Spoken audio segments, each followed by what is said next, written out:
So before making this video, I had 2 of my teeth removed. I don't know. It's in a green capsule. I don't know if you can see it, but maybe there's the shape of a tooth there. Here, if I hold it over my body and it keys out, then you can see the shape of a tooth.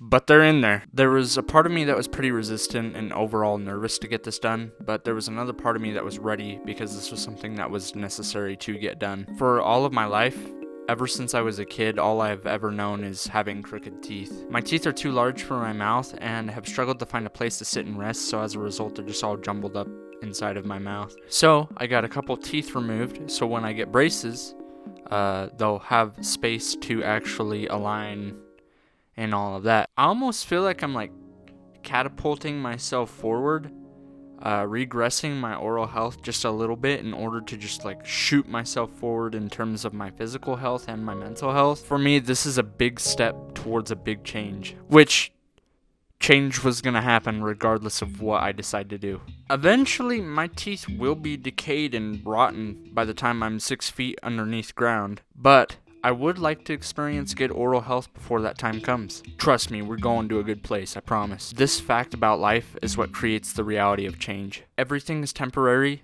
because of our own mortality. Change is a constant in our life, and understanding this concept allows you to both practice detachment for things that happen, as well as just be grateful for everything that you do have in your life. Every single day that you have been alive has been different, even if it's only been slight and sometimes it feels like Groundhog Day. There's been slight altercations throughout your day. And it's the same for my friends too. They've all experienced that. If it's like Groundhog Day, they've had slight alterations in their schedule. Yet somehow, regardless of who I'm friends with or what we end up doing, we always end up falling back to Minecraft. I'm in Minecraft, Ma. You see this? This is sick. The power of video editing in Premiere, baby. Minecraft as a game continues to change. When I'm recording this, they're getting ready to publish an update that adds cherry blossoms to the game. And you know I'm ready for cherry blossom trees, bro. I love cherry blossoms. Give me this Sakura. Give me this Sakura. Mojang has been a big part of my life ever since I was 12. And I'm 23 now, and I am not ashamed of this. You know I like to fall asleep to those like 8-hour long rainfall and Minecraft videos, dude. It's relaxing, both in-game and to fall to sleep too. The reason that Minecraft is such a rock for me and all my friends that play it is its ability to reflect the person that ends up sitting down to play the game. There's not an objective other than maybe to kill the Ender Dragon, but other than that, you're free to roam and do whatever you want to do in the game. Some people like to hop in creative and make art. Oh my god, that's beautiful. Some people like to build computers out of redstone. Some people, like one of my friends, for instance, is able to build a self-sustained farm out of almost every resource in the game. I don't know why you want to treat the game like it's Factorio. I'm sorry, I don't get it. I respect it, but you're actually probably insane. A lot of us evolved from just being a kid that built this really crummy dirt house to creating like huge castles and farms and these big constructs. At what point did we change? At what point did we change into being able to go from building this crappy dirt house to the castle? And I don't think anyone really knows the answer to that question. I don't think there's a definite point. We've all changed and evolved alongside Minecraft, as Minecraft has served as the blank slate to really try new things and experiment alongside our friends. The amount of stories I have with Minecraft are like immeasurable, and I will always be grateful to Mojang for making such a beautiful freaking game. Thank you, Mojang. Papa Blaze. Notch and Mojang created a product that actually reflects the individual and their capability that they have inside of the world. And they might have not even realized that at the time. Why not treat life like Minecraft? I love saying that because it reminds me of like Minecraft YouTuber music back in like the early 2010s.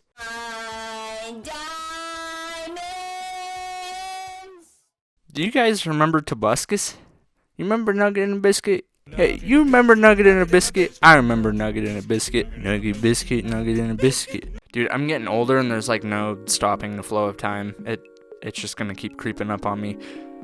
It's a good thing I'm making a video on change. Yeah, wow. Life is an open world game where you can create anything you want at any point in time. There's going to be a lot of people who try to convince you of otherwise when you should be using your time to create the things that you want to create. Right now, I'm building a giant copper wall around this island in the middle of a lake surrounded by mountains after I'm off work. Isn't the idea flawed because the copper mixes with water? Well, yes, but it kind of looks sick. So I don't really fucking care, to be real. I'm gonna build a house out of wool next.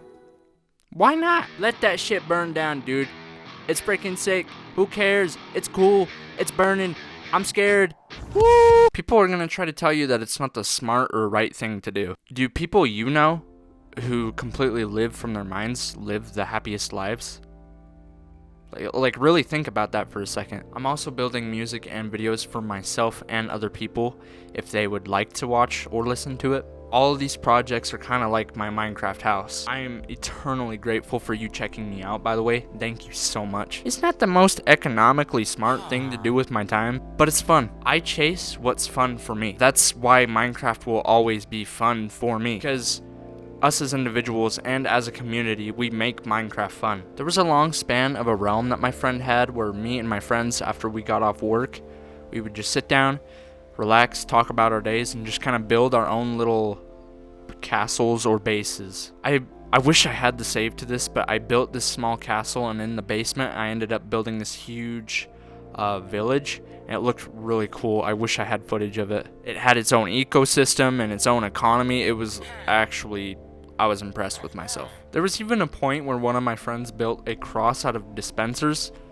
told me that I needed Jesus, had them all aimed at my castle, and just bombarded my castle like it was a scene out of a movie, dude. Whoopsie. The reason I did this was because I forced him to whack one of my 30 dogs I had following me, and they promptly all attacked him, and he died. And he was not happy about that. It was really freaking funny. I had a puppy problem. Like, I actually probably should have had animal control up in my house. It's not good. Don't ever let me have that many pets, please, because I am fully capable of doing that. Once again, I'm so grateful for a game that's just able to create little opportunities like I just told you about, to share with their friends and even their family. It's so grateful. Thank you, Papa Notch. Thank you so much. Yeah, Notch is ballin'. And you know, he has a house in Beverly Hills, so he's most definitely still ballin'. I actually don't really play Minecraft as much as I used to anymore. And when I do, it's just normally to catch up on podcasts or just to wind down and listen to some music. Even in its way, it's still found a purpose in my life. Even if it's not as a rambunctious or spectacular one as it used to be. You have people who run parkour servers, Hunger Games servers, and servers meant for pure absolute chaos. They just let you run wild. Terrible idea, especially on the internet.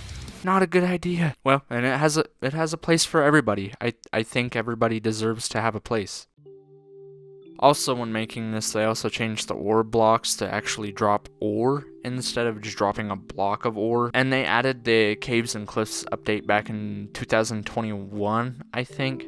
So the game, still to this day, it continues to evolve and change. It's freaking 12 years old. If you would have talked to me in my early angsty teenager years, I probably would have not liked these changes very much.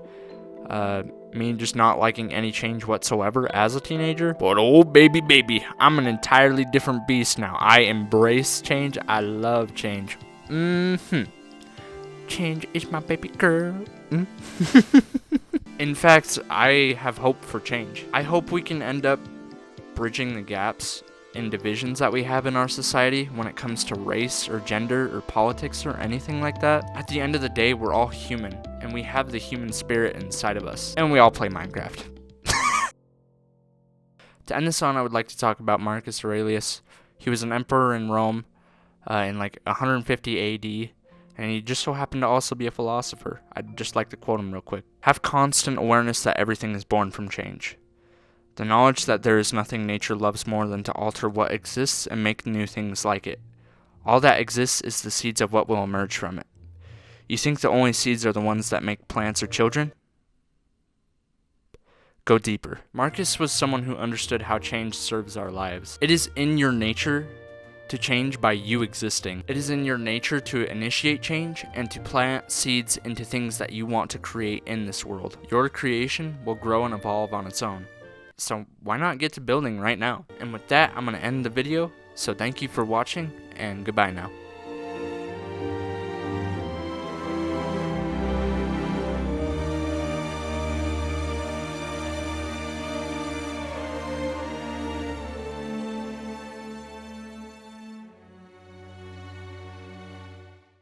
Hey, bitch. What up? I think we're good.